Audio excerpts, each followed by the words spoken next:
अगर दुनिया की दो सबसे बड़ी ताकतें अमेरिका और चीन यूरोप को खींचने के लिए सीधी जंग पर उतर आएं तो क्या होगा? एक तरफ है अमेरिका, जो डॉलर, नाटो और सैन्य ताकत से देशों को अपने पाले में खींचता है। दूसरी तरफ है चीन, जो अरबों डॉलर फेंककर देशों की सड़कें, बंदरगाह और राजनीति तक खरीद लेता है। अब ये दोहरी ताकत सीधे यूरोप के दरवाजे पर पहुंच गई है। सवाल सिर्फ इतना नहीं कि यूरोप अमेरिका के साथ जाएगा या चीन के, बल्कि ये है कि आने वाले 50 सालों का वैश्विक शक्ति संतुलन किसके हाथ में होगा। यह सवाल मामूली नहीं है, क्योंकि यूरोप की दिशा तय करेगी कि आने वाले दशकों में वैश्विक शक्ति संतुलन किसके पक्ष में झुकेगा। हाल ही में यूरोपीय नेताओं का एक बड़ा डेलीगेशन बीजिंग पहुंचा। उन्होंने चीन से कहा, हमें ट्रेड चाहिए, निवेश चाहिए, लेकिन हमारी इंडस्ट्री को मत मारो। यानी यूरोप के पास कोई क्लियर स्ट्रेटजी नहीं है। एक तरफ उसे चीनी बाजार और पूंजी चाहिए, दूसरी तरफ वह जानता है कि अगर चीन को खुला छोड़ दिया गया तो उसकी अपनी इंडस्ट्री ध्वस्त हो जाएगी। सबसे बड़ा खतरा चीनी इलेक्ट्रिक कारों और बैटरियों से है। यूरोपीय ऑटोमोबाइल सेक्टर कह रहा है कि अगर इन पर रोक नहीं लगी तो आने वाले वर्षों में हमारी इंडस्ट्री खड़ी ही नहीं रह पाएगी। दोस्तों, सोचिए, अगर आपकी सबसे बड़ी कंपनियों का सबसे बड़ा ग्राहक सिर्फ एक देश हो और वो ग्राहक है चीन, तो क्या आप उससे दूरी बना सकते हैं? यही हालत आज जर्मनी जैसे बड़े देशों की है। वो जानते हैं कि अगर चीन से रिश्ता तोड़ा तो उनकी अर्थव्यवस्था हिल जाएगी, और इसी दुविधा का फायदा उठा रहा है चीन। अब जरा ध्यान दीजिए चीन की असली चाल पर। चीन यूरोप में वही खेल खेल रहा है जो उसने एशिया और अफ्रीका में खेला। अरबों डॉलर खर्च करके रेलवे, हाईवे, फैक्ट्री और हाईटेक प्रोजेक्ट लगाना। सोचिए, अगर कोई देश आपके यहां इतनी बड़ी मदद करे तो क्या आप उसे अपना सबसे बड़ा दोस्त नहीं मानेंगे? उदाहरण के लिए हंगरी को लीजिए। साल 2015 में हंगरी ने चीन की बेल्ट एंड रोड योजना को अपनाया। आज हालत यह है कि चीन वहां बेलग्रेड से बुडापेस्ट तक हाई स्पीड रेल बना रहा है। चीन की सबसे बड़ी electric car company BYD Hungary में अपनी पहली यूरोपीय फैक्ट्री खोल रही है। CATL नाम की कंपनी 7.3 अरब यूरो का बैटरी प्लांट बना रही है। यह हंगरी के इतिहास का सबसे बड़ा विदेशी निवेश है। इसके बदले में हंगरी ने चीन की वन चाइना पॉलिसी का खुला समर्थन किया और कई बार यूरोपियन यूनियन के अंदर चीन के पक्ष में वोट दिया। लेकिन कहानी यहीं खत्म नहीं होती। अब जरा सर्बिया को देखिए। यहां चीन सिर्फ पैसा नहीं लगा रहा, बल्कि राजनीति और सुरक्षा तक में अपनी पकड़ बना रहा है। यानी खेल सिर्फ निवेश का नहीं, बल्कि दिमाग और ताकत का भी है। 2021 में अकेले चीन ने यहां 20 अरब डॉलर से ज्यादा झोंक दिए। दोनों देशों ने फ्री ट्रेड एग्रीमेंट किया और अब चर्चा है कि सर्बिया को ब्रिक्स में शामिल होने का न्योता मिल सकता है। अगर सर्बिया ब्रिक्स का हिस्सा बन जाता है तो इसका मतलब है कि यूरोप के दरवाजे पर ही चीन और रूस के साथियों का एक नया आर्थिक राजनीतिक गुट खड़ा हो जाएगा। यह अमेरिका और यूरोप की रणनीति के लिए सीधी चुनौती है, क्योंकि ब्रिक्स पहले ही डॉलर को चुनौती देने के लिए नए वित्तीय तंत्र पर काम कर रहा है। और अब आता है सबसे बड़ा ट्विस्ट, कजाकिस्तान। इसने यूरोप चीन व्यापार मार्ग को नया मोड़ देने के लिए ऐलान कर दिया है। इसे कहते हैं मिडल कॉरिडोर। यह कदम यूरोप की सप्लाई चेन और पूरी दुनिया की लॉजिस्टिक्स को हिला सकता है। यूक्रेन युद्ध के बाद पुराने रास्ते असुरक्षित हो गए, तो यूरोपियन यूनियन ने भी इस कॉरिडोर को अपनी रणनीतिक प्राथमिकता बना लिया। कजाक सरकार ने इसमें पूरा जोर लगा दिया है। रेलवे और हाईवे के सारे रुकावटें हटाई जा रही हैं, कैस्पियन पोर्ट्स को गहरा किया जा रहा है और घरेलू ट्रांसपोर्ट सिस्टम को अपग्रेड किया जा रहा है। सिर्फ 2028 तक इस 5000 किलोमीटर लंबे रूट पर माल ढुलाई दोगुनी करके 10 मिलियन टन तक ले जाने का लक्ष्य रखा गया है। अब सोचिए इसका असर। कजाकिस्तान एक लॉजिस्टिक्स हब बनकर उभरेगा।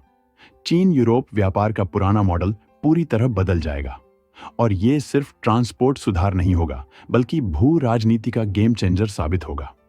तो सवाल यह है, क्या यूरोप इस नए नेटवर्क का फायदा उठाकर चीन के दबाव से बच पाएगा, या फिर यह सब चीन की ही चाल है जिसमें यूरोप धीरे धीरे उसी पर और ज्यादा निर्भर होता जाएगा? यूरोप में हर कोई चीन का समर्थक नहीं है। कुछ देश हैं जो खुलकर उसका विरोध कर रहे हैं। सबसे बड़ा उदाहरण है लिथुआनिया, इस छोटे से देश ने ताइवान को ताइवान नाम से दफ्तर खोलने की इजाजत दे दी। चीन आग बबूला हो गया, व्यापार रोक दिया, कंपनियों पर पाबंदियां लगा दी और मीडिया में लिथुआनिया को हाथी के नीचे दबा चूहा कह डाला। लेकिन लिथुआनिया पीछे नहीं हटा। आज वह यूरोप में चीन का सबसे बड़ा आलोचक बन गया है। ब्रिटेन का मामला भी दिलचस्प है। कभी चीन का करीबी पार्टनर रहा ब्रिटेन अब पूरी तरह पलट चुका है। हांगकांग में चीन की सख्ती के बाद ब्रिटेन ने बीजिंग ओलंपिक का बहिष्कार किया और अब खुलेआम चीन का विरोध करता है। यूरोप के असली दिग्गजों पर नजर डालते हैं, फ्रांस और जर्मनी। फ्रांस के राष्ट्रपति मैक्रों का कहना है कि यूरोप को चीन से रिश्ते बनाए रखने चाहिए ताकि अमेरिका और चीन की भिड़ंत में यूरोप पिस न जाए। लेकिन जर्मनी का नजरिया अलग है। जर्मनी के लिए चीन उसका सबसे बड़ा कारोबारी पार्टनर है। उसकी ऑटोमोबाइल इंडस्ट्री, उसकी टेक्नोलॉजी, उसकी मशीनरी सब चीन पर निर्भर हैं। अगर रिश्ते टूटे तो जर्मन अर्थव्यवस्था डगमगा जाएगी। यही कारण है कि जर्मनी बार बार चीन के खिलाफ कड़े कदम उठाने से कतराता है। यही है यूरोप का अंदरूनी संकट। एक तरफ फ्रांस चाहता है कि चीनी इलेक्ट्रिक गाड़ियों पर रोक लगे ताकि यूरोपीय इंडस्ट्री बची रहे। दूसरी तरफ जर्मनी डरता है कि ऐसा करने से ट्रेड वॉर छिड़ जाएगा और उनकी कंपनियां तबाह हो जाएंगी। यानी यूरोप भीतर ही भीतर बंट चुका है और चीन इस दरार को चौड़ा करता जा रहा है। अब सवाल है, अमेरिका इस पूरे खेल को कैसे देख रहा है? अमेरिका लगातार चेतावनी देता है कि चीन पर भरोसा करना आत्मघाती है। वॉशिंगटन चाहता है कि यूरोप उसकी लाइन पर चले और चीन से दूरी बनाए। यही कारण है कि अमेरिका बार बार नाटो को मजबूत करने, इंडो पैसिफिक में सहयोग बढ़ाने और चीन को अलग थलग करने पर जोर देता है। लेकिन समस्या यह है कि यूरोप के पास विकल्प सीमित हैं। एक तरफ उसे सुरक्षा के लिए अमेरिका चाहिए, दूसरी तरफ उसे आर्थिक वृद्धि के लिए चीन चाहिए। यही डबल डिपेंडेंसी यूरोप की सबसे बड़ी कमजोरी है। यही कारण है कि चीन डिवाइड एंड रूल की नीति पर काम कर रहा है। किसी देश को निवेश के जरिए, किसी को राजनीतिक सपोर्ट के जरिए और किसी को आर्थिक दबाव के जरिए अपने पाले में खींच रहा है। अब सोचिए, अगर यूरोप सचमुच बंट गया और चीन अपने पक्के ठिकाने बना लेता है तो इसका असर केवल यूरोप पर नहीं बल्कि पूरी दुनिया पर पड़ेगा। अमेरिका के लिए यह उसकी नेतृत्व क्षमता पर सीधी चोट होगी। रूस पहले से ही चीन का रणनीतिक साथी है। ब्रिक्स दिन ब दिन मजबूत हो रहा है और अगर यूरोप में भी चीन का दखल गहरा हो गया तो वॉशिंगटन की पकड़ धीरे धीरे ढीली पड़ने लगेगी। अमेरिका की डिकेड्स पुरानी डोमिनेंस को सबसे बड़ा खतरा अब इसी दिशा से है। सवाल सिर्फ इतना नहीं कि यूरोप क्या करेगा, बल्कि यह है कि क्या यूरोप अपने भीतर की दरारों को भरकर एकजुट होकर चीन और अमेरिका दोनों के बीच संतुलन साध पाएगा, या फिर चीन अपनी कूटनीति और आर्थिक ताकत से हर दरार का फायदा उठाकर यूरोप को धीरे धीरे अपने शिकंजे में कस लेगा। क्योंकि दोस्तों, कहानी यहीं खत्म नहीं होती। आने वाले वर्षों में चीन का हर कदम वैश्विक राजनीति और शक्ति संतुलन को रीडिफाइन करेगा। चीन सिर्फ एक व्यापारिक पार्टनर नहीं रहना चाहता, बल्कि एक ऐसा खिलाड़ी बनना चाहता है जिसकी मर्जी के बिना दुनिया का कोई बड़ा फैसला न लिया जा सके। यही वजह है कि चीन यूरोप की सप्लाई चेन से लेकर टेक्नोलॉजी, इंफ्रास्ट्रक्चर और रेयर अर्थ मिनरल्स तक हर जगह अपनी पकड़ बना रहा है। यूरोप की जरा सी गलती पूरी वैश्विक अर्थव्यवस्था को हिला सकती है। अगर यूरोप चीन की ओर झुकता है तो अमेरिका की ग्लोबल लीडरशिप को सीधा झटका लगेगा और नाटो जैसी संस्थाओं पर भी दबाव बढ़ेगा। वहीं अगर यूरोप चीन से भिड़ता है तो व्यापारिक टकराव, एनर्जी संकट और राजनीतिक इंस्टेबिलिटी बढ़ सकती है। भारत के लिए भी यह पूरी स्थिति एक दो-धारी तलवार है। अगर यूरोप और चीन की नजदीकियां बढ़ती हैं तो भारत को नए गठबंधन और सुरक्षा तंत्र बनाने पड़ेंगे ताकि अपने हितों की रक्षा की जा सके।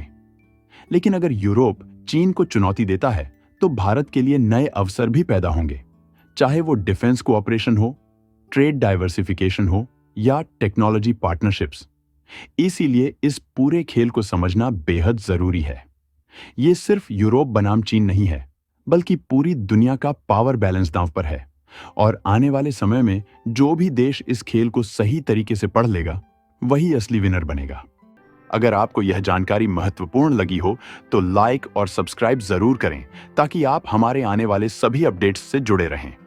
धन्यवाद।